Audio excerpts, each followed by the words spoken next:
Hello and welcome to Footy Judge Mullis and Manchester City inspired comeback by Phil Foden.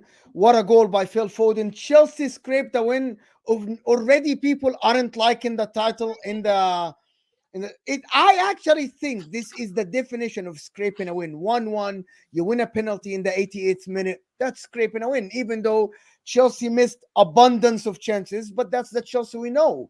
It's just we have seen this movie too many times, and absolutely brilliant performance by Phil Foden. Great. Rodri needs a rest. We'll talk about it.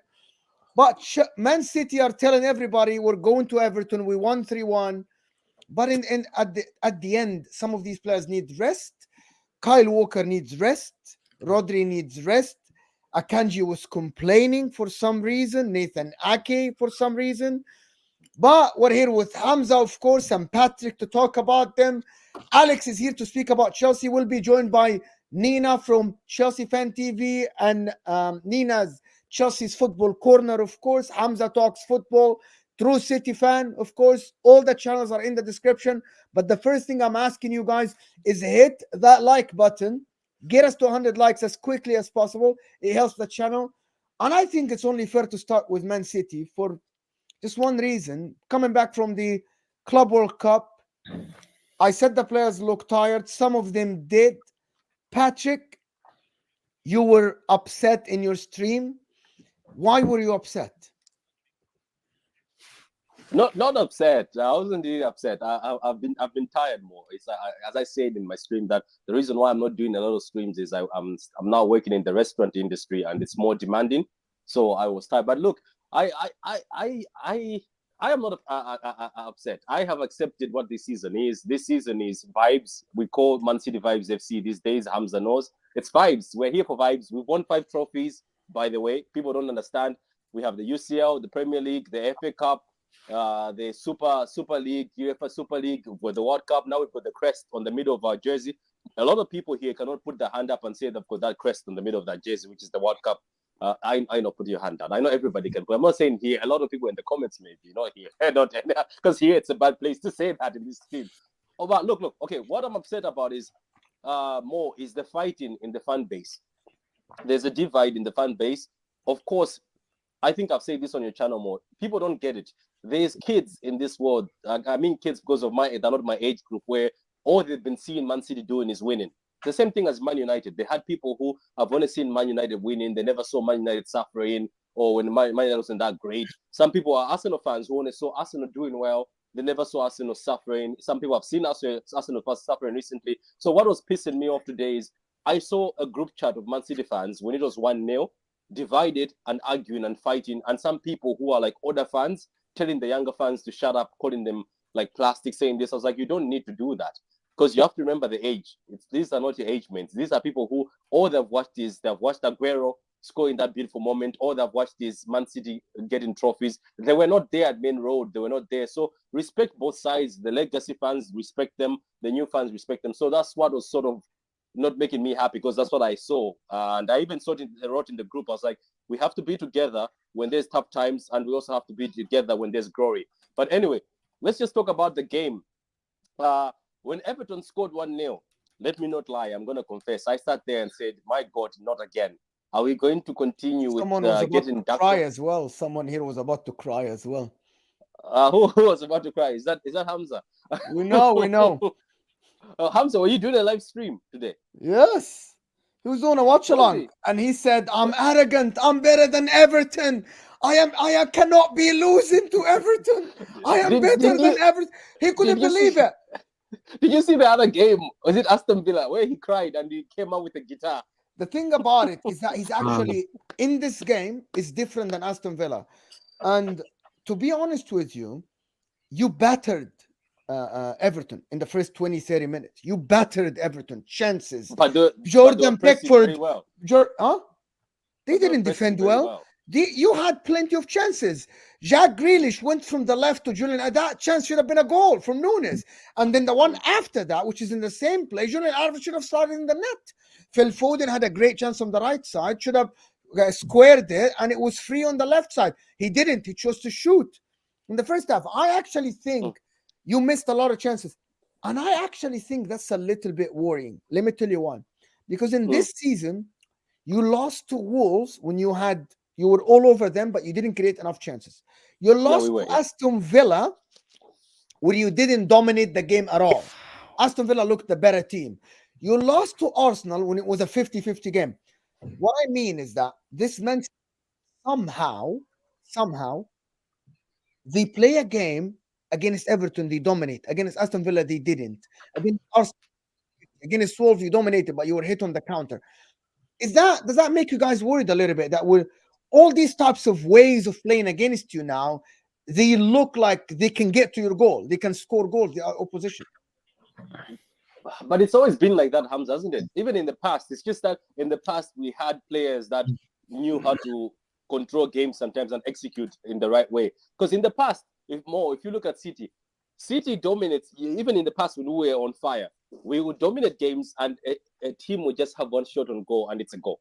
We call it typical City. Yeah. They have two shots, it's two goals. It's just that now what's worse is we don't have that spirit like today. Like what we saw in the second half today is the Man City of old, where when things are bad, they come back to get a win no matter what. That was get a win no matter what. But this season, you're right.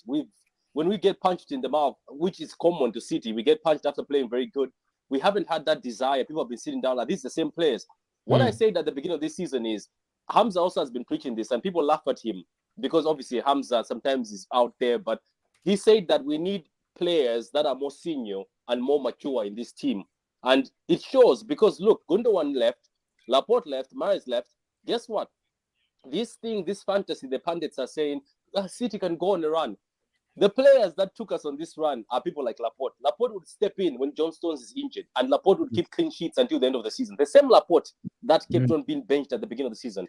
Riyad Mahrez would be benched the whole season and then comes at the end of the season and scores against low block teams that are being difficult to break against, and he scores our penalties for us during pressure moments. Gundogan would come and carry us.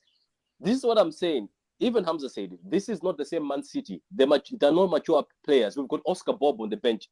Hilmerton, who was like 13 years. Yeah, Hamilton, who was 13 years old or a kid when Pep came, and Pep was giving him advice as a ball boy. So you're right. Look, it's not the same Man City if you dig it deep down. The only thing that's the same is Pep. The pressure from Pep. Pep continuing to push this team, but the same players know. Like Josko. Has Josko ever won a trophy? Yes, people were saying this kid is going to be one of the best centre backs, one of the best young centre backs. Has he ever won a trophy? Has he ever gone some? Even Nunes, has Nunes ever carried a midfield and say, I'm going to be the guy? Kovacic maybe. Big up to Kovacic because he came in this game and he showed maturity. But you're right. We are not the same Man City, and more. I know you've been saying on your channel multiple times, and people have been disagreeing, saying they'll go on a run. I am doubting this run. I think this run will not happen. It will be up and down. Anyway, I don't know what Hamza thinks. Yeah, I think, listen, they got the win. This is one of the most difficult places to go and win a game. Like, especially current Everton team are very, very tough to play. And credit to the boys there, being 1-0 down. We had only one win in 6 games. Deep it. One win in 6 games in the Premier League. We've been dropping points like flies, conceding goals against, let's say, for example, Tottenham game, 3-3. Weak Tottenham team. Not even a better Tottenham team. No matter what people say, we shouldn't have dropped points for that. Dropping against Crystal Palace, 2-2. Dropping points against Chelsea, 4-4. We dropped there a minimum of 6. 6 easy wins. 6 easy. We were leading the game. We kept bottling the game. Hold on a second. 6 easy. Hold on. 6 easy game last season or this season? I think you see that's the problem with City. No. Hold on, Hamza. No. And based on the last season, yes, it was easy points. The way you start this season, those are not easy points. That's what people try to tell you. Based on the last season, it was easy points. But this season, they're not easy. If City had the start, if they had the players last season, fact, they're winning those games simple. They're winning the Crystal Palace simple. They're winning like 3. We were 2-0 down against. Yeah, but Hamza, that's what he's telling you, that's easy games last season with players from last season, not this season. But this season, there's a reason. There's a reason. And we thing is, yeah, we don't like to say we were wrong. City fans, we don't like to say we were wrong. We made mistakes, and we have to agree. We have to agree. It's a common knowledge. Kev, you have to accept this small squad it's a very risky business. Yeah, I'll give you an example, Patrick.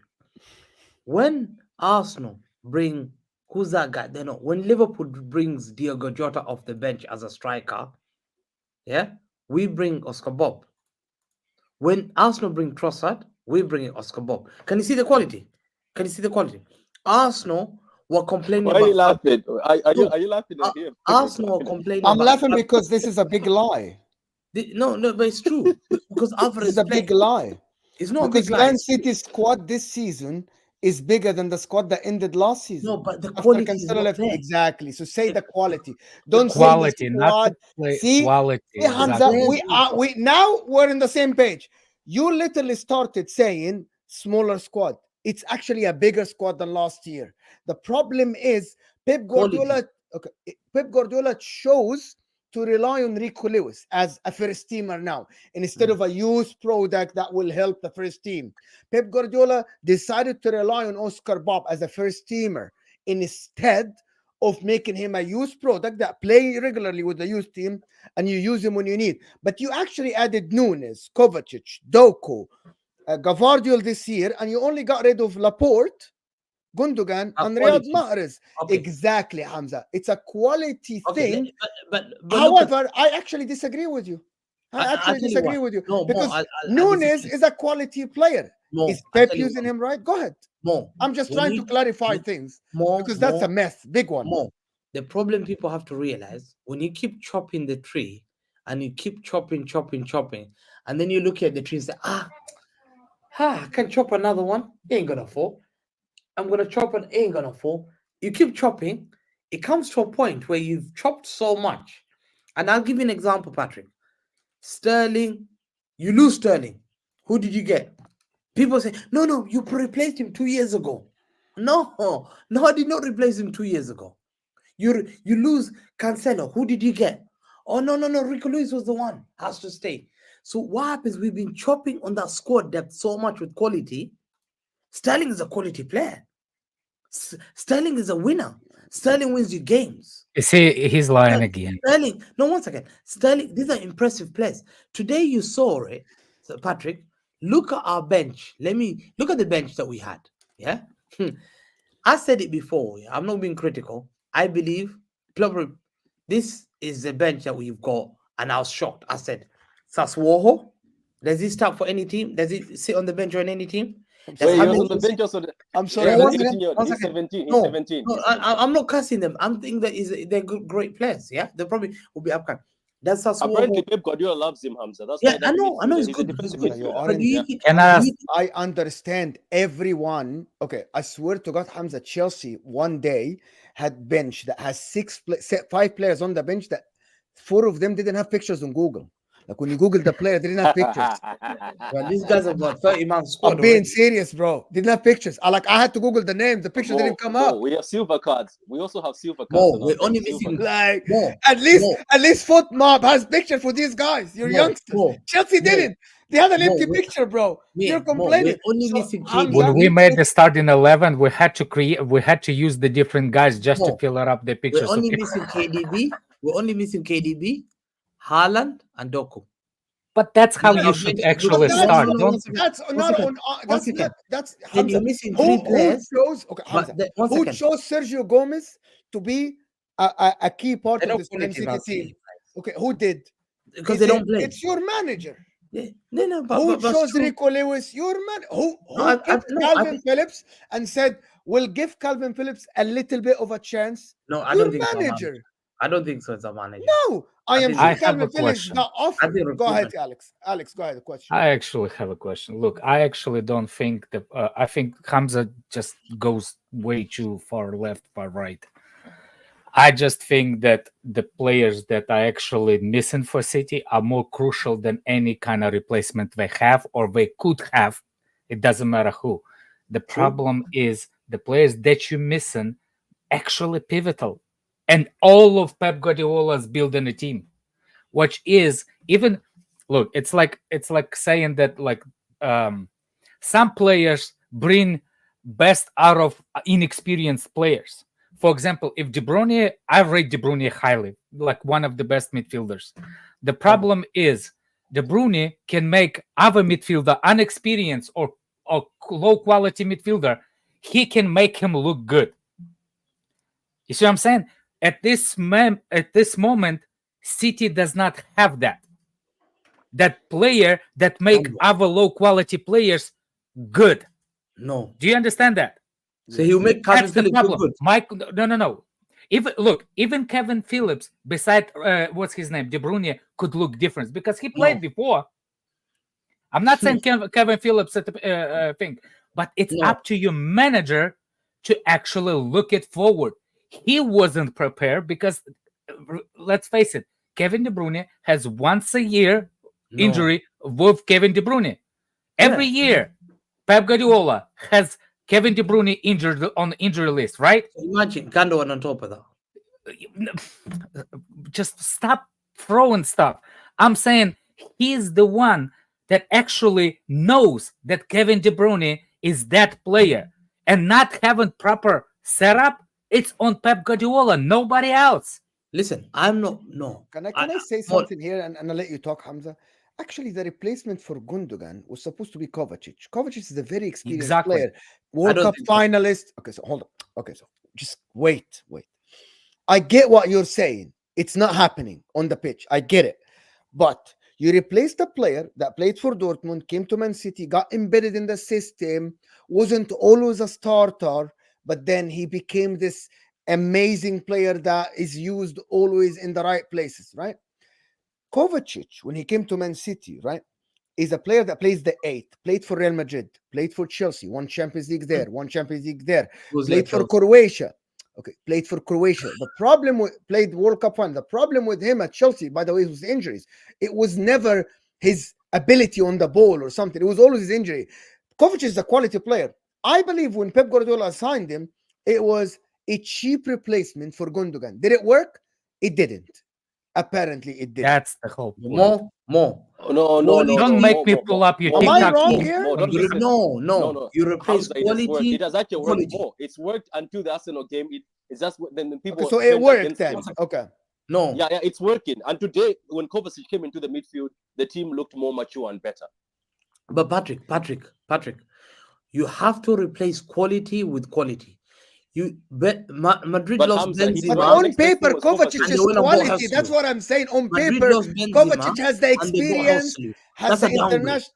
Hamza. On paper, Kovacic has everything that you're saying.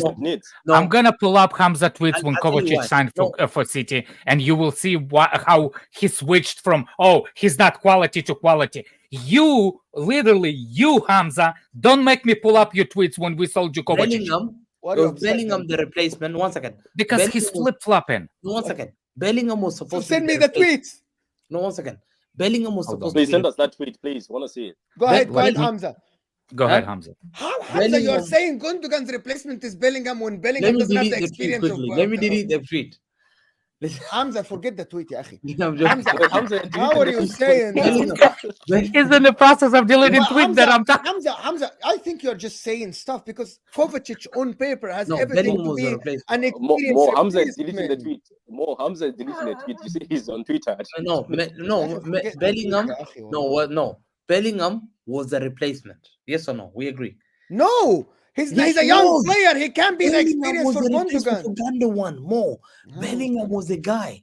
He had a 3-hour meeting with Bellingham.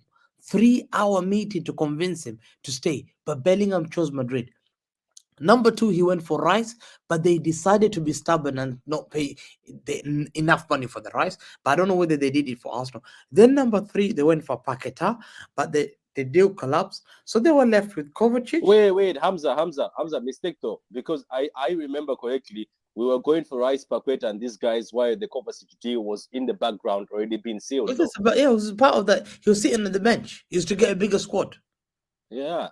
He wanted to get a bigger squad. But the problem is Paqueta was a last minute collapse. Transfer window closed. No, now that was the guy. I think that was the guy. That and you know what? You made an error. Recruitment didn't make you on time. Whatever it is. So one error makes all these problems. Yes. One error. I'll tell you why more. One error is dangerous. This is ridiculous. Because Kovacic is not reliable because he gets injury prone. Yeah. Yes. Number 2, Nunes is from Wolves. You're expecting a Wolves player that's fighting really. I believe he's good. I like Nunes. I love Nunes. Yeah. But we bought John Stones from Everton, and Everton were bottom. To give a guy who was struggling at Wolves a responsibility, saying, "Oh, I want you to win me the league." My God, poor guy. I feel sorry for Nunes. Hamza, but we bought John Stones from Everton. Nunes' responsibility is not to win us the league.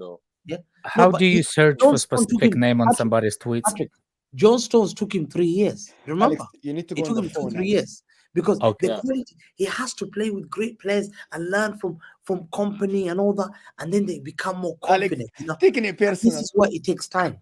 So to me, Kovacic is 30. He's 30. You can't teach. You can't teach old drug tricks, can you? No, you cannot. Say. Well, you can. You can. I've seen a lot of players. Mo is right. I think we needed a stopgap, and the closest thing. Let's be honest. Let's keep it a stack. Closest thing is Kovacic. Kovacic in quality without being injured. He's quality. He showed his quality today. Yeah, that's what I was saying. Hamza saying he's not anymore. That's the problem. Anyway, he's quality, but he's a stopgap. He's a stopgap. I think we never said that Kovacic is gonna be the long-term replacement for Gundogan. Exactly. We never said that. He's a bench guy. Yeah, what are you saying? Someone like Kovacic is a bench player, a Croatian international, World Cup final, a Champions League. When's the last time Chelsea won the league? That's not the point, bro. That's the point. So tell me, where has he won the league for who? Yeah, who did he win the league for? Okay. What did Gavardiol win? What did Julian Alvarez Julian Alvarez is playing the Argentinian league. What did Doku win? That's not the point. It's not about winning. No. But hold on. It's about the quality, Akhi. What did Jack Grealish win? Listen, no. Midfield is the engine to every team. If you fail to get what that, did Rodri win before? Rodri was between Bilbao, if I'm not mistaken, and Atletico Madrid. Okay, listen. Rodri took a year. He was under Fernandinho. Kovacic doesn't need that year. Kovacic shouldn't need that year. Kovacic should be an experienced player already to understand the system. And you're lying. I'll tell you why you're lying. Because in the preseason, Kovacic... You're taking too personally. Okay, hold on. Hamza. And I'm being... Listen, Hamza, I don't ridicule anything you say. But this one, you're forgetting. I'm going to put it on memory loss. In the preseason, Hamza... Kovacic was the star guy on the posters. Him, Haaland, if you remember. In Japan, it was Kovacic. No, you remember your away kit? In Japan, it was Kovacic on the poster. And then you came in, first 6 games, the guy was great. And everybody said, seamless replacement. You guys remember the first 6 games? It was after Arsenal. They turned on him after Arsenal. He was turned on after Arsenal. Yes. But before that, it was the poster. One of him, one Haaland, and with poster. When the posters everywhere. He never played against Atletico Madrid. No, he never. When you played Yokohama, Madrid, Bayern, did he play? He never played Atletico Madrid. Yeah, I don't know. He played as a GM. I am talking about the poster. Kovacic played well in the beginning of Man City, and we said, everyone, me as a neutral said, "Oh my God, look at Pep Guardiola. He literally without any problems." Kovacic is embedded there. Okay, yes, it was good. It's not okay. You won 6 games in a row, bro. People said you're gonna swipe everything. You're gonna wipe the floor with everybody in the league. People said Man City are gonna break the Chelsea record. Oh, I sent you some tweets, Mo. Yeah, I know. I'm gonna see them. Let me just introduce because Nina's here, so I need to get her on the show. Thank you in the chat for helping me out. What do you mean? Thank you. My son told me how to look for Hamza's tweets. All right. Okay, let's welcome Nina, debutant on the channel, a Chelsea fan. There's a little bit of an echo from your mic. I don't know why, but thank you. You just came from the game. Thank you. Welcome. We're talking about Manchester City and Manchester City problems. But listen, can we talk about the game and how Phil Foden finally playing behind the forward and looking good? And Pep Guardiola is not being stubborn finally and playing Phil Foden behind the forward?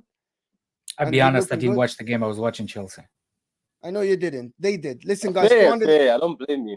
He was brilliant. I was watching both. He was really good. It was full fading game. To be honest, he was great. We have to give him credit when credit is due. He was absolutely great. To be honest, he was brilliant today. But I think he was picking up the balls more from deep, and he was driving the ball forward. He was beating a man. He was taking that responsibility of a man. Like, give me the ball.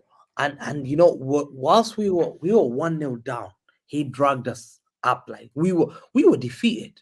Patrick, me, everyone, we had our hands in our head, stressed, thinking, oh my God, 7 games, 1 win. Am I going to be another Chelsea? And I was stressed, man. I was like, oh my God. I want to see my team back. And Foden got that ball confidently. Beautiful. And he's done it before. He even did it before in the Liverpool game. But Alisson made a world-class save. World-class save. He saved it. Foden has been absolutely impressive this season. Impressive. One of our best players. Many games he's carried us. Like literally, even Luton. I saw him played well. The only mistake he's done was the Palace game where he kicked out and he gave the ball away. And we criticized him. But today, again, you saw him, World Club Cup, he was playing. Today, and after we were winning 2-1, every time he kept picking up the ball, he was causing danger. He had a fantastic shot, which I think Pickford made a walk. Did he beat Pickford? Pickford's lucky. That could have been one of the goals of the season. And fantastic shot that was going in, saved it. He again picked up the ball. And you know what? This is mature Foden. And England are very lucky. This is what more we kept saying for a long time. 2 players at England are star boys, and they need to build Bellingham and Foden. When people say Foden is a star boy, it is for this reason. It's for this reason. And Pep gave him that responsibility and say, show us today. And today he showed what he's about. He's a classy player. But we've seen this individual brilliance, even against you, Inter Milan, when he made that turn more. He's a talent. Unbelievable talent that today I'll give him 9 out of 10. And to me, he showed leadership. He got everyone riled in. He spoke to Alvarez. You see, when Alvarez was taking a free kick, he was holding Alvarez's head and say, yo, we can do it, ping that in, and you know what, just do this. And I could see that leadership. He wants to take that leadership because he loves City. And today, you know what, Foden showed why rivals hate Foden so much. Yeah. But top quality player. What a talent, star boy. Let me play a video. Wonderful news today. Mateo Kovacic has signed for Manchester City for a still price of only £25 million with an addition add-ons of £5 million. That depends on cups and trophies, and our club, they've said it to Chelsea, unless we win a treble again, you're not probably gonna get that 5 million additional euros. We have signed a player that wanted to leave Chelsea to play for the best football club in the world right now, the UCL champions, the FA Cup winners, the Champions League winners. Okay. Copyright infringement probably for this video, but Hamza, you have been exposed. Listen, guys, 300 people here. Can we get the likes up a little bit, people, to at least 150 likes? It's easy. It doesn't cost you a penny. It's simple. Just hit that like button, people. Let me do this. It's worth it, though. The copyright is worth it. But you know what, Hamza? This is the reason why Hamza. Let me put 2 people in. There's Hamza and a gal. I'm gonna Hamza. Big up, Igal. I'm not doing. Come on. No, Igal is my friend. Igal is my friend. But there's Hamza and Igal. This is why you guys will never escape things, because you make these short videos and you claim things. And the funny thing is, Hamza and Igal with a short-term memory, they forget that they said something months ago, and then when they come on and flip-flop, they pretend as if they never said any of that. Hamza, I remember you telling me also that this guy is a baller, Kovacic, but now you're changing, saying he's a bum. But anyway, let's talk about Foden. Can I do something? Let me do this couple of super chats, please. Hiraj is saying, Kumar is saying, this Hamza guy is the biggest fraud. He relies on people forgetting things and thus can get away by flip-flopping. That's why Alex just went and looked for the tweet. He isn't. Hamza just, listen, I have to defend Hamza here. Opinions change when input changes. Like if a player started well, yes, but the player isn't playing well now. It's just you have to change your opinion. Is that a penalty 2 yards from him, Mo? Do you guys think that the Everton penalty was a correct decision or no? It is. Based on rule, yes. Yeah. Can I? Do you guys know that all the Alex, you weren't watching, but all the pundits here said no. That I saw that. They said it's not. That's when I clocked in at the goal. That's when I clocked in. That's when Chelsea game finished. I think it's a penalty based on the law. The guy's based on the law. Yeah, it was going through the goal. You blocked it. That's it. But I don't know why people are moaning and complaining. I thought it was a Stonewall penalty. It was penalty. Because people are scared of Man City, and somebody said, "Can we change the rules?" So I wrote him a message. I was like, "Do you want to change the rules today because it's Man City?" What about that game? Do you remember that game? The game against Liverpool and Arsenal. I think that was also a penalty. And they say he was falling down. No, he knew what he was doing. He caught the ball. Yeah. I think it's a penalty. And I think we have to move on. Patrick, you were going to say something about Foden. Oh, no, I'm just saying that Foden, he's been disrespected by a lot of people on Twitter. I remember people have gone on spaces and asked City fans that what is Foden? What does he offer in this world? The kid is good. And at the end of the day, people you are lucky. The same thing as Alex said. Pep Guardiola is a micromanager. And the only reason why Foden hasn't blown up to what it is as if Pep stops him. Just watch next week. He's going to play him back in the wings. He skinned Newcastle. He made Newcastle look average by playing in midfield. Guess what Pep did? The next game, Foden is a winger. The next game is a first nine. It's just the fact that Pep Guardiola says he wants to teach Foden patience and teach him many positions. I don't know what this obsession he has. But if Foden was just left in that midfield as a number 10, that's how he took England to that under-17 World Cup. I'm telling you more, it makes me laugh. Look, as much as I respect Saka, I know Saka is a grafter. We know them in football. When I used to play football, they used to be grafters. People who are just effective. They're just good, but they're not like good footballers. They're just good at that position. That's what they do.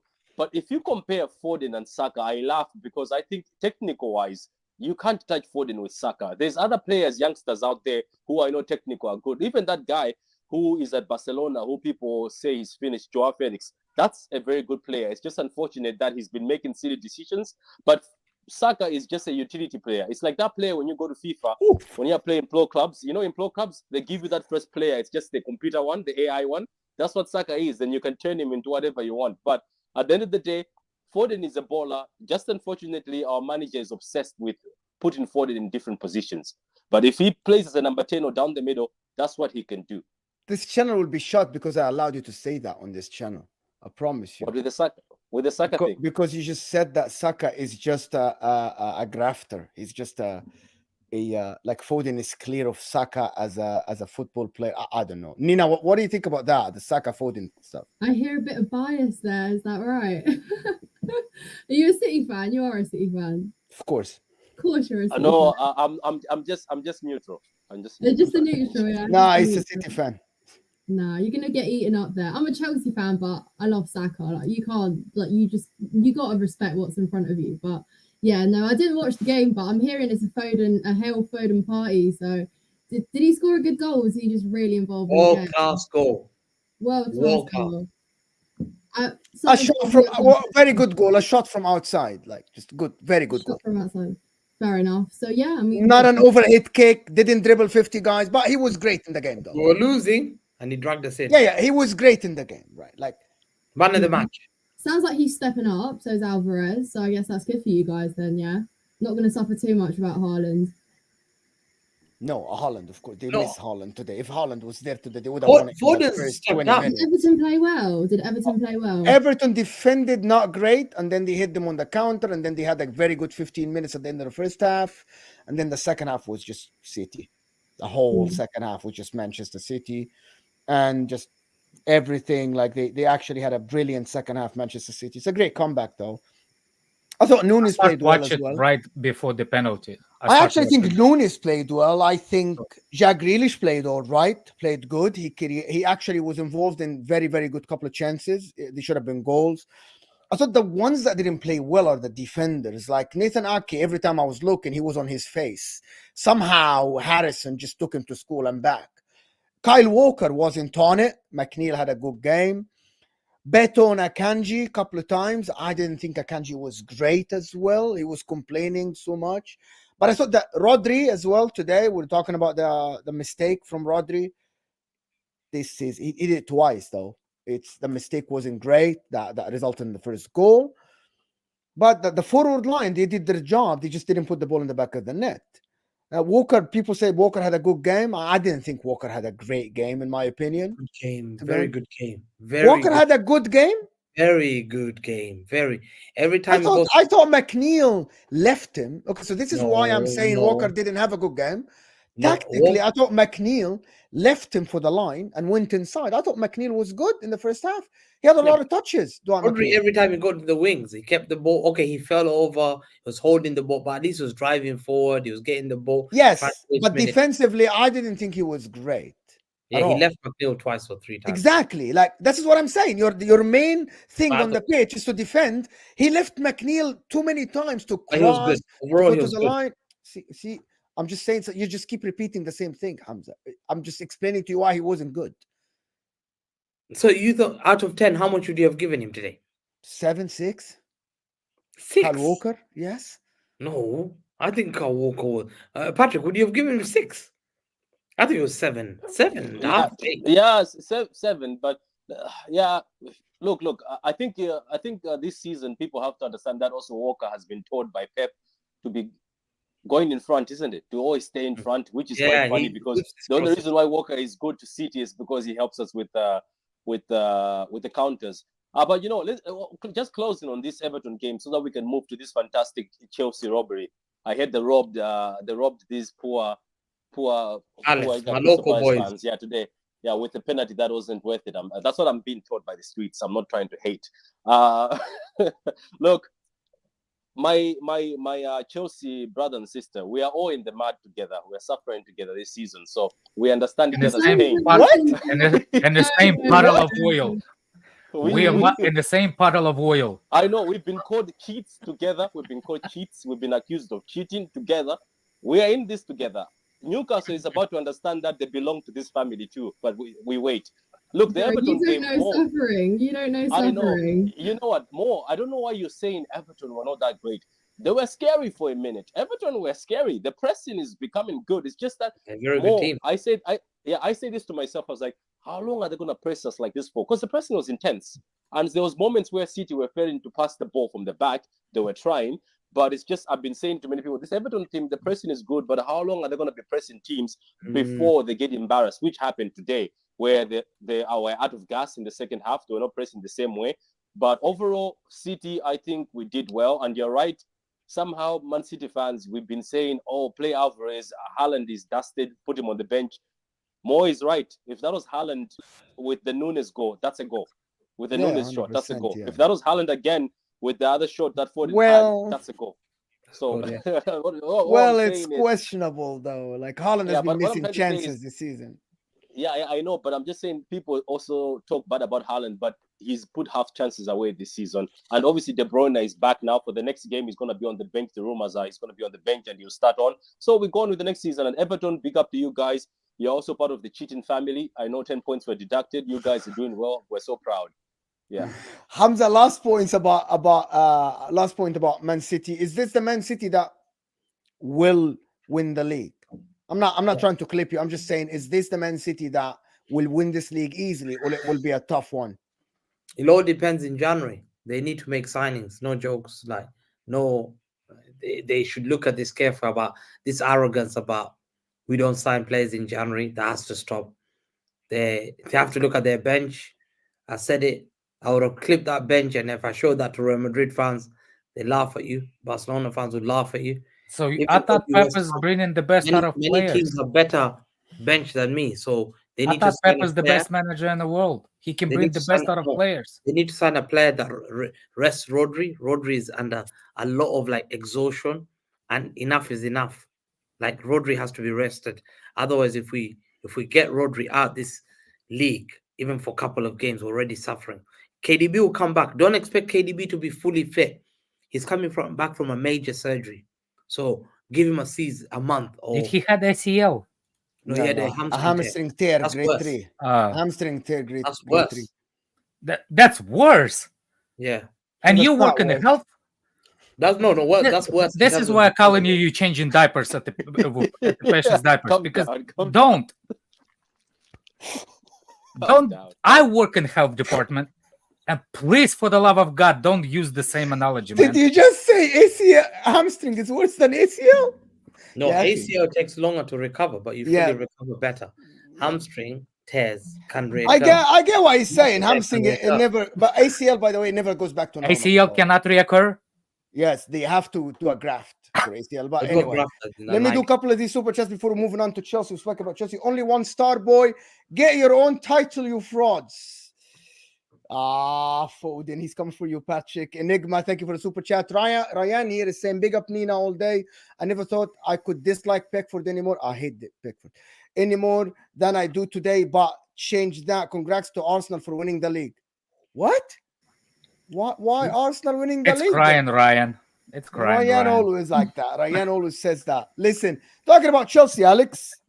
How was your I'll let feeling? Nina. She was at the game. I'll let her speak first. She was at the game. So let me ask a question, Nina. Halftime, 1-1, second half. You started the game. How was the feeling? Is it Poch out? No, I'm Poching all the way. Like I am. I am. Are you Poch out? He's not I a Chelsea fan. He's Okay. I I have a question for you. Who's coming in? Poch out, and who you bring? It's not my job. I don't get involved in It's other not your people's job, jobs. but okay. Till when do we continue this sacking the manager thing? Until we get the right one. But how can you know that he's the right manager if you sack him after 4 months? Well, it's not 4 months, but Pochettino wasn't in charge for 4 months. No, but if you're going to count preseason, okay, but Premier League, we're only in December. Okay, I will for me. Here's I slightly see the different way between managers and the team. For example, I can criticize the individual things, but it does not excuse me criticizing the Pochettino at the same time. For example, I can criticize individual mistakes like conceding the goals with the same way, but I can also criticize Pochettino of set up the defensive structure because we constantly conceding right after the set pieces. If you look at the goal, look at all the goals that we conceded, usually from the set piece, not directly from the set piece, it's right after the set piece. We cleared the ball and we conceded a goal. So that's defensive structure. I'm not blaming on individuals. I'm blaming on Pochettino. And that did not improve in 4 months. I don't know how long it takes you to figure it out that we concede in the same way in a constant time. Another thing is, if the players that we have, everybody agreed that they are better than what they are performing now, do you think Pochettino how you say it? What's the English word? Responsible. No. He make them better players that when he got them from. For example, that first time he met the player in the summer, did he improve those players individually? Yeah. Would you not say Mudrik's improved? No, the guy still has a first touch. Oh, I almost said it. He has a first touch like Lukaku when he chasing his own ball. Okay. What about Conor Gallagher? That's what everybody who's Pochettino in saying. That if we as a Chelsea fans thinks that Conor Gallagher, the one that we should be happy that improved, I give you props. Okay, he is improved, but how did he improve? Based on what part of his game was improved? I'd like to be educated. Conor Gallagher was nothing more than a squad player for us up until Pochettino came in. That's one thing. And second of all, I completely agree with you on the set piece, defending, all of that stuff, individual players. I agree with you with tactical setups as well. I agree with you about playing centre backs at left back and right back, playing full backs as a right wing, etc., etc. That is all Pochettino, 100%. But you can't tell me that it's Pochettino's fault that our players can't put a shot away from about 2 yards out. Time and time again. I hear again. your argument, and I'll raise it. At the Chelsea, even if I hear a lot of Chelsea fans saying things like, "Oh, if we only would have put those chances away," right? But it's true. Yeah. I agree with you. But again, I'll go back and I'll see what you're saying, and I'll raise it. Every time when we score first, we conceded. and the same within 10 to 15 minutes. So even if, like what I'm saying, like even when we don't score first, we concede. When we score first, we concede, which is still comes back to the manager.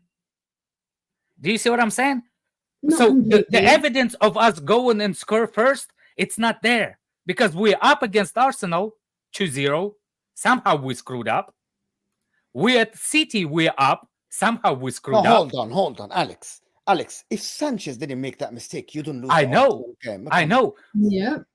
Yeah, but the second goal, no, I agree with Sanchez. But the other goal, yes, I'll tell you what the other goal. It's collapsing because of lack of experience on the pitch. It's very. But same thing. But we can go back and say that experience. Me and you, Alex, spoke about it many But times. it's true, Yeah. Alex. You know, No. I agree. experience is a It's true. problem. I agree. It's true. But the problem is marriage experience brings to the table. Why is no like? Okay, we have two players on the team that actually have experience, which is Sterling and Thiago Silva, right? None of them is Yeah. a leader.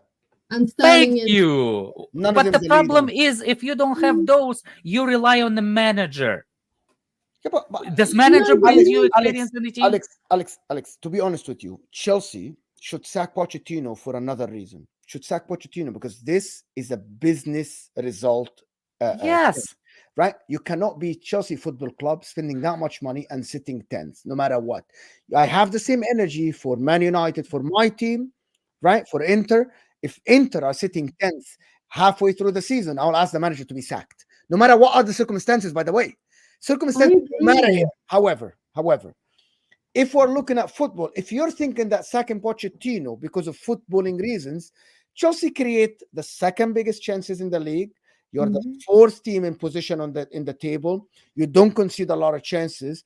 Your problem is someone like Jackson. This is going to sound weird. Jackson is a good player, right?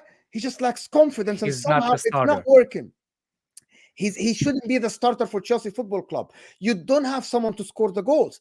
But how can you? It's not the manager's job to put the ball at the back of the net. The manager's job is to put the structure, put the system to get the players in the right places. The problem that he does is that he puts Disasi as right back. And Colwill is the left back. And Chilwell is the left wing. And Conor Gallagher in the 10. Yeah, Conor Gallagher played the through ball today, right? For Jackson. Jackson missed it. But Conor Gallagher should not be playing a 10, right? He shouldn't. Is he good in the pivot? No. Wait a minute. Isn't Nkunku a 10? Nkunku is a 10. Yeah, No. When Nkunku replaced, when Nkunku went out. When Nkunku replaced, Conor Gallagher plays as a 10.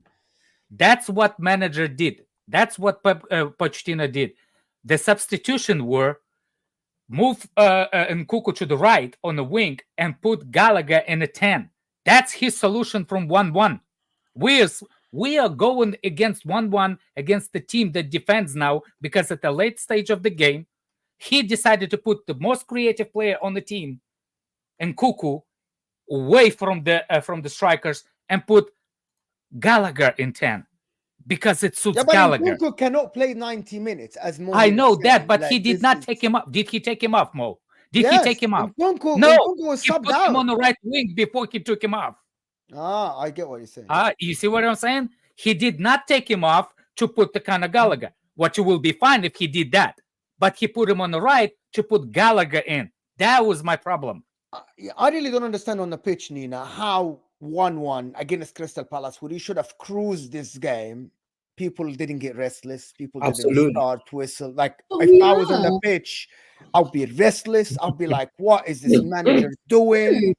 It's our reality now. Like, that's just how sad it is. Like, I'm sorry to say, our standards are just below ground right now. So for us, it's not a big deal. Like, it's not surprising to be 1-1 with Crystal Palace at home, unfortunately. Like, why, Nina? Why? Not a big deal. Because have you seen our home record this year? Not this season. Why? What's the main problem? Why? Hamza, my God, where do I begin? Nina, ask him about City. Hamza, what about City? The only reason I'm not Pochettino out is because I'm looking at the bigger picture. Like, sacking the manager is the easiest thing to do, in my opinion, and it fixes nothing immediately. That's the biggest issue. Okay, you sack Pochettino before the January transfer window. He's already trying to develop players that, by the way, not that he wanted. He didn't want all of these players, bearing in mind. So you're going to go into January with a new manager who's going to want players of his own. He probably isn't going to like the players that we already have. Let's be real, not every single manager is going to want to try and develop all these youngsters and turn them into players, figure out where they play, where they fit, who to bring in, what to do, who to loan out. And then what? And then you're faced with an even bigger problem. And we can't keep spending money. Like, looking elsewhere, yes, I agree. There are positions we have to fix. So what do you do?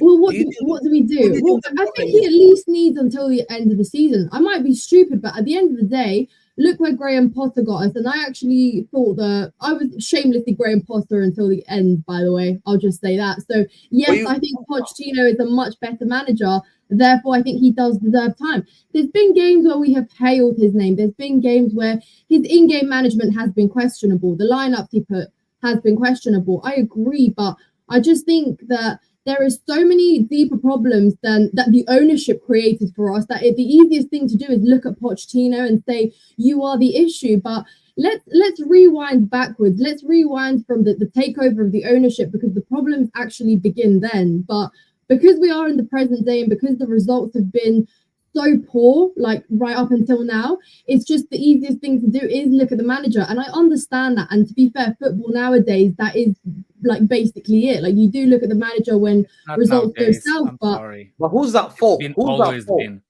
I look upstairs. If you want to look at the manager, then I think the ownership is equally to blame. I think. Can I say something on this, Alex? Do you know why? Alex, you know why people? I think that's the same thing about Man City. Because she's standing up to Alex. She's like, I know. No. I'm going to agree with Alex for a minute. That's actually, I like it. I actually respect Nina's more than Hamza. No, I actually think she's objective. She's objective, but at the end, she hasn't answered the question. Do you know what? Let me ask Nina something. Midway through the season. I'm going to join Alex's side here for a minute, because I think the reason why nobody feels sorry for Chelsea and insert Man City and insert United, why they don't feel sorry for all of us, is I think people are looking at Angie at Spurs, who's been given scraps at Spurs. Scraps. True. And he's taking these scraps and he's playing good football with them. But now, look, if you look at Chelsea, you've got a catalogue where I think, this is just me, I think you guys have players that a manager can come and can look at that squad and still pick who he can pick. Because at the end of the day, let me be honest, if I went to Chelsea to shop right now in January, I'm taking Enzo Fernandez and Caicedo with me. Even Lavia, I'm taking them with me. So you guys, you have a catalogue. So when Pochettino comes on camera and says, I need new players, and then Angie has got 9 players off, still comes to Man City and cause trouble and plays his football regardless, and people laugh at his high line with the 9 players out, first teamers, I think it just looks bad on Poch. Do you get what I mean? That's what I'm just saying. It looks bad on Poch. It's I think the difference is, like, I understand Nina's point of view. The problem is you look at the manager versus coach. You're right. Potter actually better coach. He's not good manager. It's the difference between. Players didn't respect him. How was he a good coach? It's watch once the older players, which Chelsea doesn't have now. The players that did not respect him are older players. That's the problem. And that's why it's actually coach, not the manager. You see what I'm saying? If it was the manager, but he would not allow this kind of stuff to happen to him. With Pochettino, the reason why I was okay with Pochettino, because I wasn't looking at him at Tottenham record. I wasn't looking at him at PSG record. I was actually looking at him at Southampton. Because I thought with a young squad, he can actually do it. But I lost this argument, and I was defending him at the beginning. Because at the end of the day, if your record is just improved Gallagher, I'm sorry. The level of Chelsea fell way below. No, that was just to counter your point about him not improving any players. And I just wanted name me Alba beside Gallagher then. Okay, well, that's a difficult question. Very tough. But no, look, hear me out. If you want to, everyone, the first thing that everyone says is, oh, Chelsea have spent so much money. And again, I'm going to point upstairs. I'm going to point upstairs because we bumped the prices of players that we wanted. And we are at fault for that. You know, we overpriced every single player that we brought in the transfer window. Am I right or am I right? Because, you know, look at Enzo Fernandez, a World Cup winner, absolutely brilliant, you know, talent for days there, could be a superstar, but still so young. Does he cost 120 million? Does he? Is it? Exactly. Moises Caicedo, a brilliant season at Brighton, one of their best players, really hurt them to lose him. You know, how do we replace Moises Caicedo? Again, a very young player, 21 or 22, if I'm right. Does he cost 111 million? No. No, he doesn't. Okay. Mikhailo Mudryk, a very talented young player with lots of talent, has played maybe a year of senior football, was out for 3 months before he came to Chelsea. Does he cost 100 million? Nope. Is it? Okay. Here, this is my point, and I can go on and on and on and on. Cucurella. You know? And that is Cucurella. Thank you for reminding me. They asked 50 million for 65 City. million. Yeah. And asked 50 million for City, and we paid 55. You guys paid 65. No, we paid 55. Stop lying. They wanted 50 million euros. Okay, Hamza, don't let me. They took Hamza, 65. stop. Okay, anyway, stop. listen. Long story My short, point is, Nina is right. The question is, what you actually value player is? Do you think like people misunderstanding value of the player and the price of the, like, you know what I'm saying? For me, the complete player, complete midfielder is De Bruyne, is Gundogan, that's a complete midfielder. Do any Chelsea players that we bought is complete midfielders? No, not even close. No. But the price does not reference. If somebody would have gone for Kevin De Bruyne 2 years ago before he turned 30, will you think they would have paid 45 for him? No, he will be costing way more than what we paid. The market does not reply on the quality of the, how you say it, on the potential. We bought potential. That's it.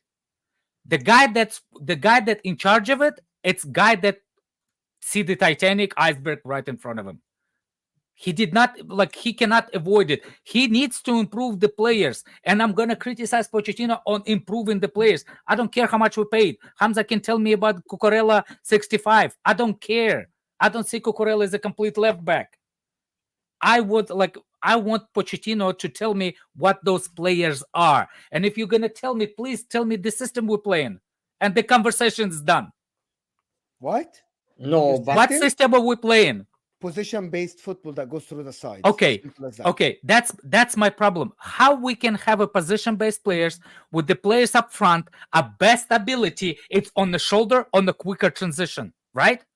No, Rahim's telling no. We can go there. I'm answering you. Yeah. Mudryk is his best after shoulder. But that's why Mudryk isn't even a good player. This guy shouldn't be even a footballer. That's not what I'm saying, Mo. That's not what I'm saying. If you base possession football, you have to have a players that good at the possession base, especially forward players. Mudryk is not good running against the player that already set up his defense. Mudryk is best when it's in transition. I never. But that's my point. That's my point. That's my point. We're trying to play. Who played on the best position-based team in the world? Yes. Right. Okay. But there is Caicedo. There is Caicedo who played in one of the highest position-based teams last year under the Derby. Is that right? And Colwell as well. I'm gonna give you names and names and names. Yeah. Enzo Fernandez. We saw when the team has the ball, Enzo at the 8 can move the ball very well. Right or wrong? Right? Yes, but there is a Cole possession. Palmer, who's coming from the Pep Guardiola school, a high position-based team. Mo, that's not what I'm asking. That's not what I'm saying. That possession-based, it can be possession is slowly into the offensive, or it can be faster going into the offensive. Slow. Chelsea is a that's very my slow point. Team. That's my point. A possession-based, it's very slow. It's like recycling, and I don't believe in global warming. Recycling for Thiago Silva is way too slow. I'm not following what you said. Okay, Thiago Silva, it's the base of Chelsea of recycling the ball.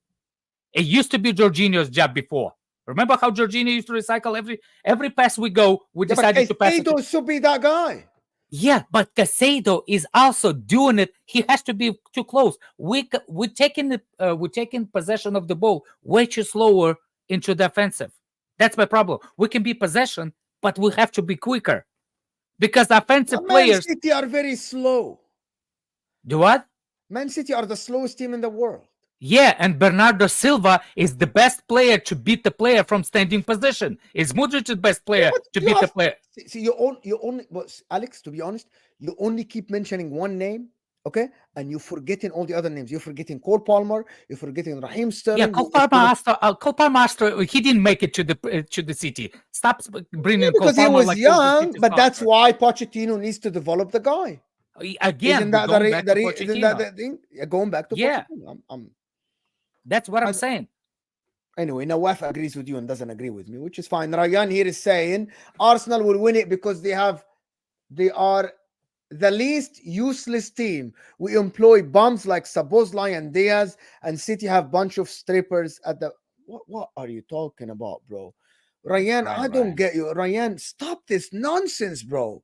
How is that? Like, Szoboszlai is a bum. Diaz is had really good time before the injury. Ryan, you're too negative. That's why we call him Crying Ryan. Like, it's just too negative for my liking, to be honest. Zenica Lasir, Gallagher at City in January or no signings at all for Man City fans? No, I think Man City will say no.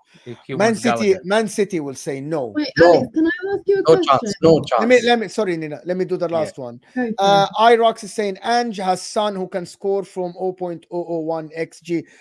One of the things that Chelsea don't have is you don't have X factor. All the other teams do have X factor. You don't. You thought Cole Palmer is the guy. He isn't. Sterling is the guy. He isn't.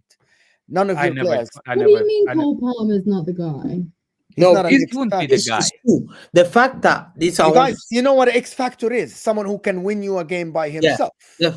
More. I just want to say that the fact that and Nkunku could be that. Nkunku can be that guy. The fact, you know how you know Chelsea have made an error. The fact that it's a City youngster that's carrying a team that spent 1 billion. That's the biggest red flag. And David Raya is it Raya? Sanchez is the goalkeeper. Sanchez and Disasi, and this nobody guy that is. Nina's right. You look upstairs, they're frauds. Who's doing recruitment? Pay me the job. Pay me 50K a week, whatever it is. I'll just do it for 3 weeks, and I'll recruit guys. Barella, Osimhen, Gravashkelia. I've got names already. These guys are recruiting guys of nobody I've never heard of. No one knew Disaster and all this. Cucurella was not valued that much. Modric was not valued that much. There's just, even today, more. They're chasing a youngster that City have been looking at for the last 1 month from nowhere. And here you go. That's Tod Bohley, bro. That's Tod Bohley. You've got problems here to solve. You got problems to solve. No, I only criticize one thing. The owners are criticized for 2 things. Second, Tuchel. That's number 1. Yep. Number 2, I think they did the biggest mistake. I'm not criticizing them for the youngsters. People don't realize how much importance Chelsea Academy is to Chelsea Football Club. It's the bread and butter of us signing. So be quiet over there, Hamza. You can cry when we sign the players that you like.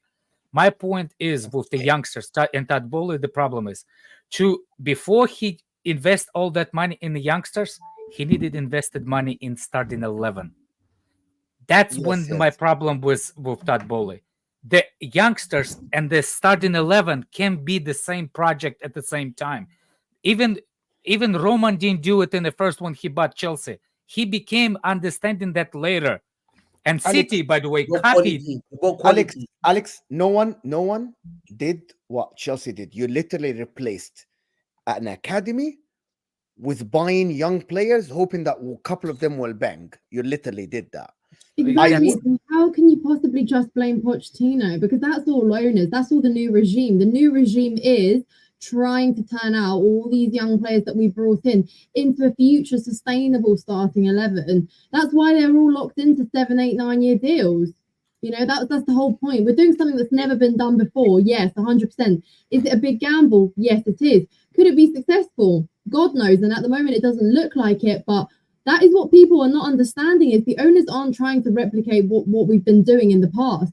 Why do you think we sacked Tuchel? We could have kept Tuchel. Why did we sack him? Okay. The whole point is that we are going away to do this whole new regime. And look, I don't like it. It's obviously like not in the. They're obviously sacrificing the present moment. You know, sacrificing seasons in Europe, sacrificing results, sacrificing our dignity and our reputation in the Premier League as a competitive top 6 team. They're sacrificing all of this for the future, for this project that we're supposed to believe in, for this project. What future? You're sitting 10th. Exactly. You're reinforcing my point, though. They're sacrificing the present moment so that we can come good in the future. But that is obviously a big question mark. But this is what I'm trying to say. People don't realize that this is what the owners want to do. They don't really care about not being in Europe this season, because apparently we're meant to appreciate it in years to come when we do turn into. Yeah. Let me ask you, is this the worst sporting project in history? He just wants to go on spaces and say that, those Chelsea fans. Let me tell you this. Nobody was complaining about it when it all began in January, when we brought in all these, great players that we were all excited about. Tod Bohley gave us what we wanted. Remember what everybody left at Arsenal? Alex, let me remind you. Do you remember? Enzo Fernandez is falling through on the 15th of January. And do you remember what happened on deadline day? Yeah. Enzo Fernandez breaks the Premier League transfer record, because and everyone was happy. Trust me, not a single Chelsea fan was sitting there crying, going, "Shit! Like, why did you just do that? We could be in trouble here in the future." And then he only proceeded to do, and I say he, but I mean they. They only proceeded to replicate that with the rest of the players that they brought in. But now that we have all of them, and now that we see what they're doing on the pitch, struggling to work out how they all fit into a system together, now is when we're asking big questions. So trust me, they did fool us. They did fool us, and we can't say we were angry about it. I think it's actually recruitment from there's the 2 guys. There's the 2 guys. I forgot the name of those 2 guys. You got to understand that Tod Bohley is not pulling those names out of the hat. There's the people that whisper into his ears. And the people that whisper, it's Stanley something and the other guy. You know what I'm saying? What happened is, and I'm going to keep saying it, I'm criticizing Chelsea. By the way, we have academy because we don't have a sustainable income from the stadium and sponsors.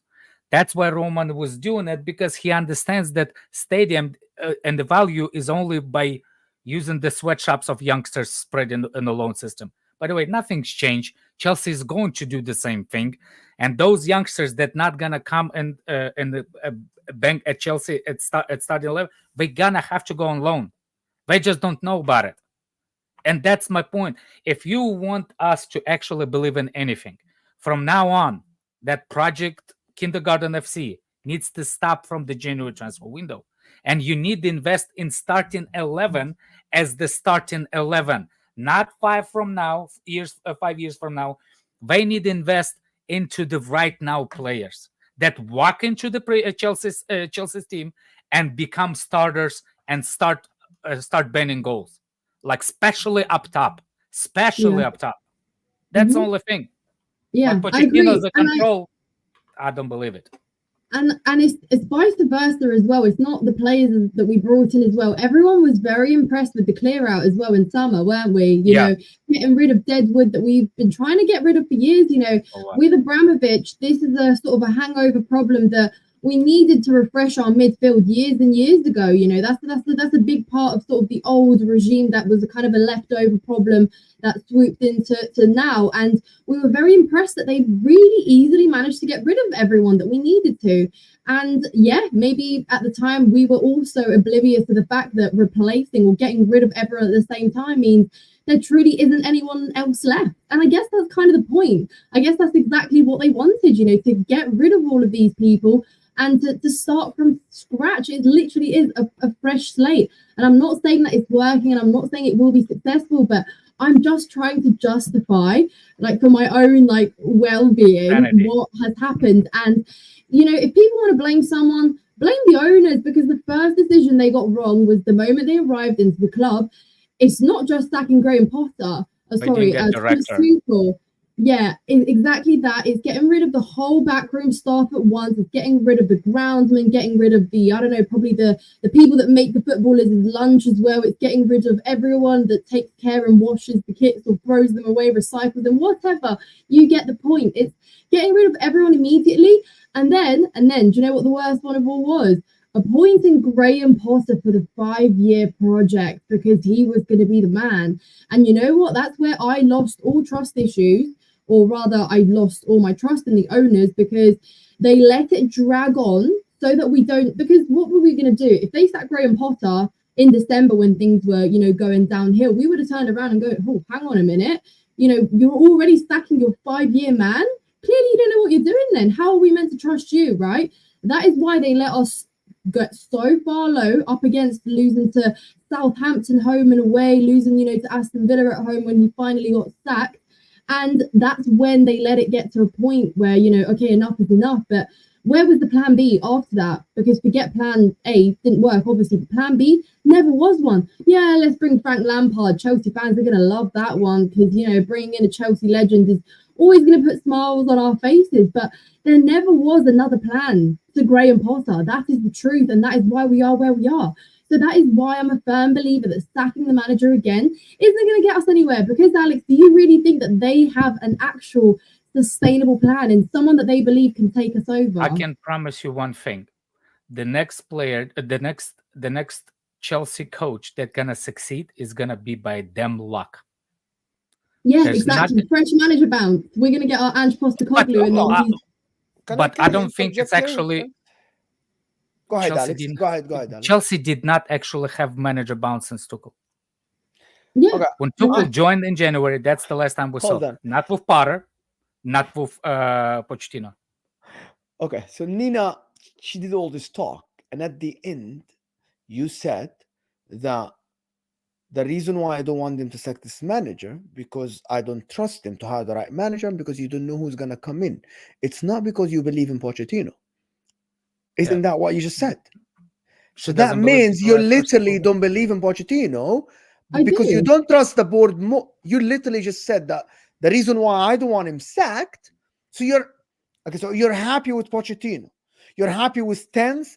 You're happy with the style of play, or you think there is or you're just scared of sacking him and not getting the right one in and repeating the same cycle.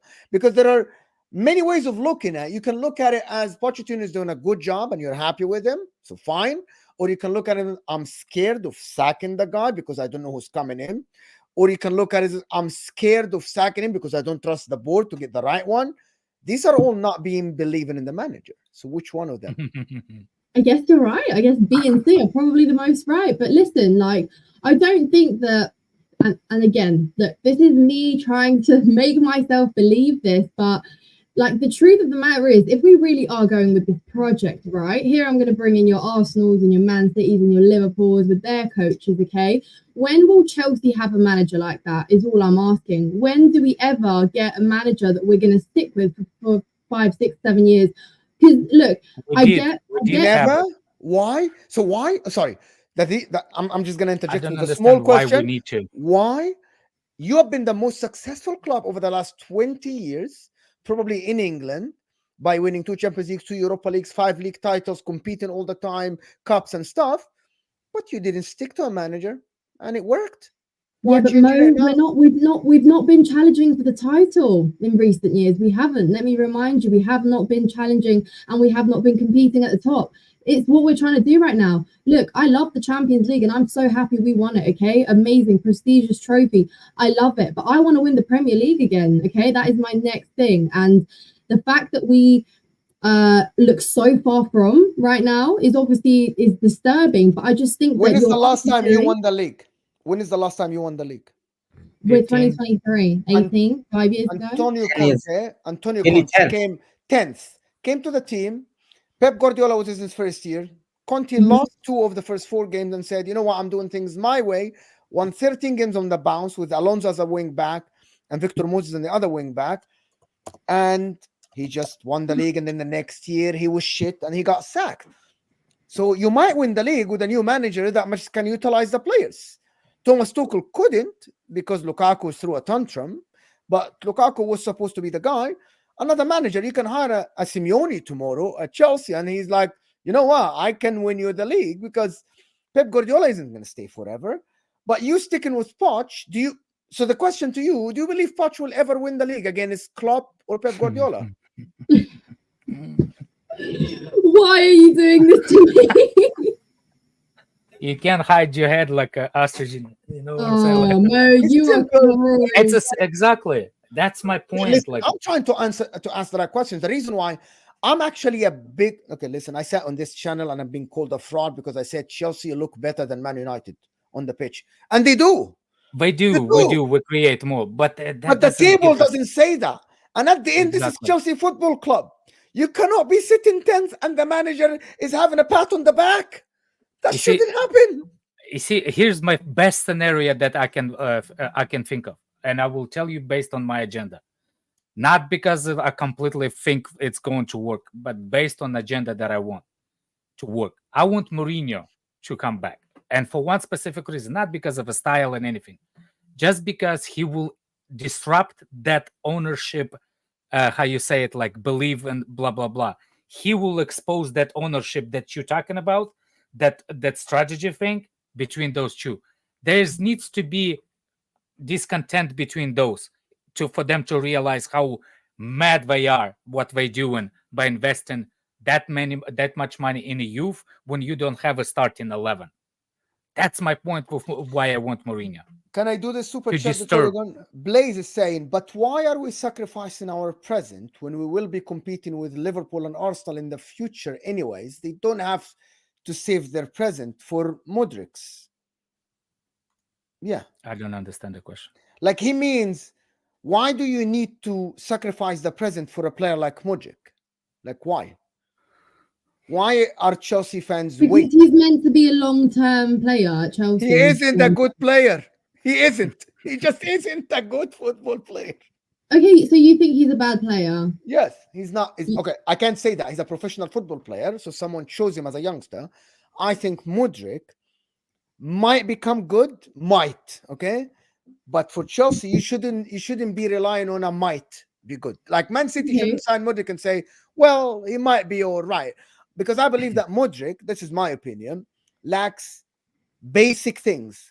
Pass weight, you go to the pitch and you know what I'm talking about. First touch, sometimes. Yeah. Knowing when to run and when to stop and take it down a notch. And these are basic in a football player. That's the definition of ADHD. Like he's 24 years old. Let me tell you this. Do you think, look, I know this is a big, bold statement to make, but I agree with you, but I'd argue that it's not wholly like that. I'd say it's inconsistency, and I think there's potential there, and he shows a lot of impressive things, but it's not the end product. You can see the rawness there, but Mudryk hasn't had a manager at Chelsea, and we've had basically 3 while he's been here. You can say that. So maybe he needs a new manager. No. You're not listening to what I'm going to say. Okay. Mudryk's not had a manager that has awarded him with a run of games and has believed in him. If you're a young player and you have potential, but your manager is not going to reward you with more than 2 starts consecutively, he'll bench you for maybe 2-3 games.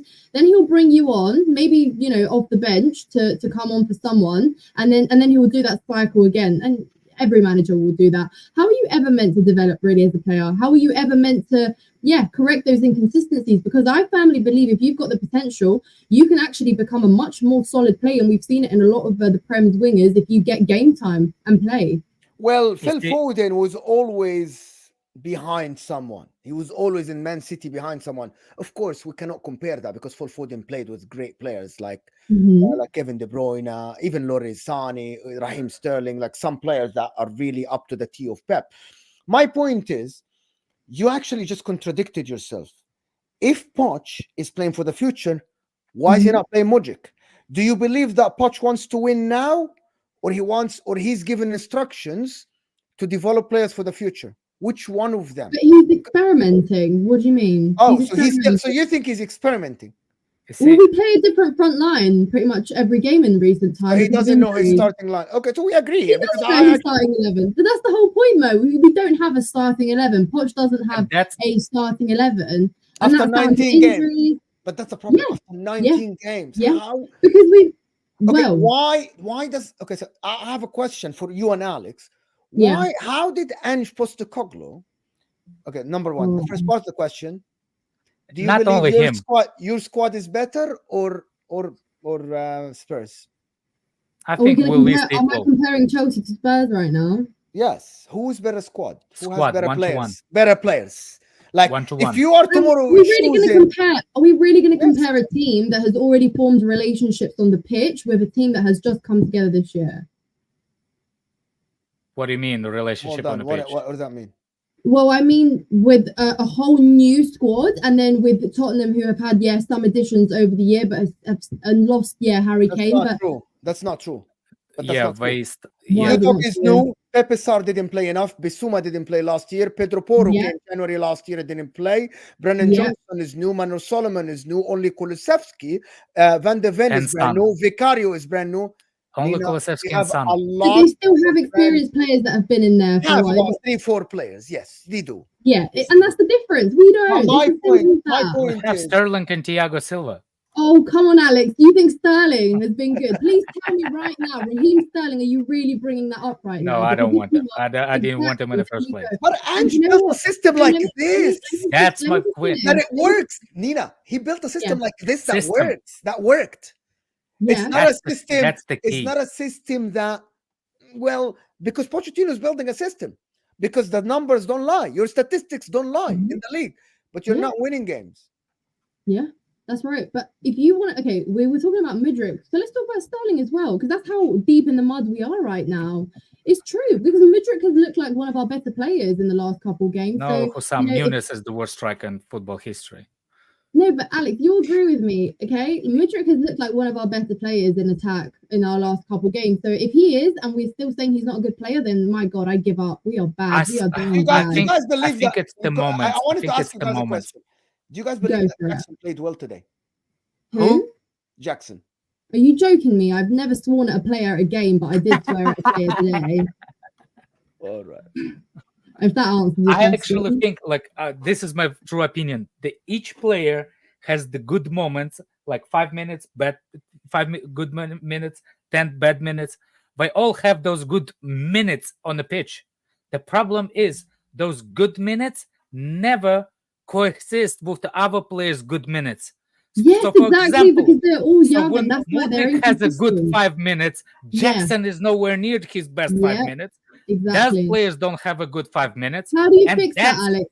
Question to you. How do you fix that? Yeah. Not change the lineup every time. The wind How is blowing different ways. And we have suspensions. Cole Palmer and Sterling were both suspended today. Another problem. Where do you think that the players get suspensions for not even tackle? The only player that have a right suspension is actually Gallagher. The rest of it, Jackson. What? Jackson's yellow cards. Why did Jackson have 7 yellows? Why explain it? No, 8. A silly boy. Silly boy. He's silly boy on the off the pitch. What he does. Alex. Let me ask you a question, because you've been complaining about. Go ahead. I just want to ask you. Okay, I just want to ask you, if you've got the power to fix us right now, what are you doing? What are you changing? What's the first thing? Second part. First thing. Here, do I have a full squad? After you sack Poch, what's the next thing you're going to do? Do I have a full fit squad? Mourinho. Oh my, come on, let's not play this game. Every single Premier League side this season has been hit with 2 players out. Alex, question is, you cannot blame injuries. What would you do to fix First of all, it's going to be Thiago Silva Badiashile at the back. It's going to be Gusto on the right. Is what's his name? It's going to be left back. Is going to be Ian Maatsen. Yeah, Maatsen. Well, Chilwell is injured. The guy got bullied today, bro. No, he didn't. By the way, bullied today. Ian Maatsen today. No, he didn't. Maatsen was poor. Bullied today. The whole game he got bullied by Tod. The goal in the middle is going to be Lavia and Caicedo. Going forward is going to be Nkuku, is going to be Sterling, and is going to be Palmer, and it's going to be Jackson. That's it. Yeah, great. Okay, let me do this super chat because Sterling's your best player. Okay, I want to do the super chat for everybody on the panel because we have to end the show. Arteta with this Chelsea squad will fight for top 5. No. Arteta is nothing. Stop bringing him up. 99.9% Arsenal fans wanted Arteta out. So don't bring me that, we believe in the future. He improves players. 99.9% of you wanted Arteta out. So stop lying to yourself. But he improved a lot of players. He'll improve a lot of players. Gabriel, Saka, Martinelli, Odegaard. Did he improve them in 4 months?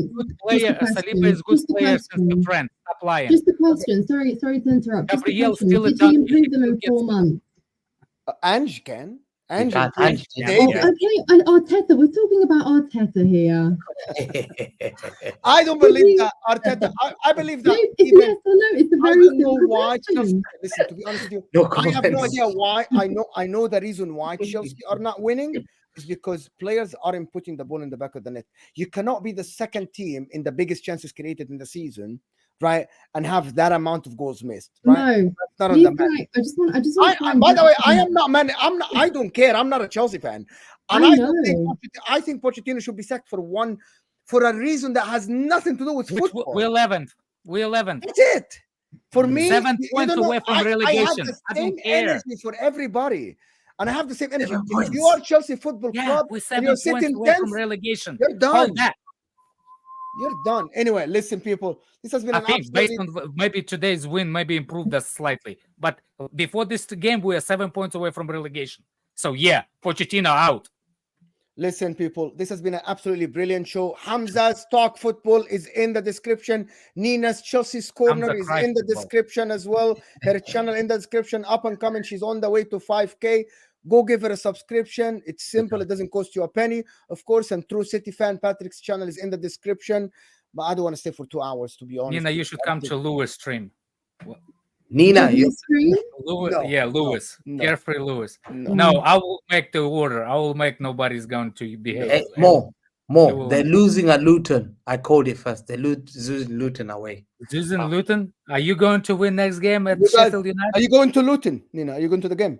No, I'm not going to that one. All right, we'll be here then. We'll be here.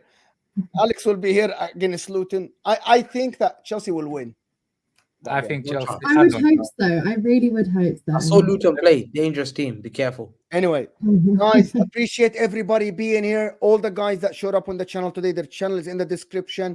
Stay on the stream. It will take you 2 months. Big Six Bands is doing his stream at the moment. Stay here. Thank you, Hamza. Appreciate you. Alex, absolutely great. Nina, great debut on the channel. We'll hope to see you more on the channel. Thank you so much. Alex, thank you, Patrick, for being here. And we'll see you guys soon. And we're out.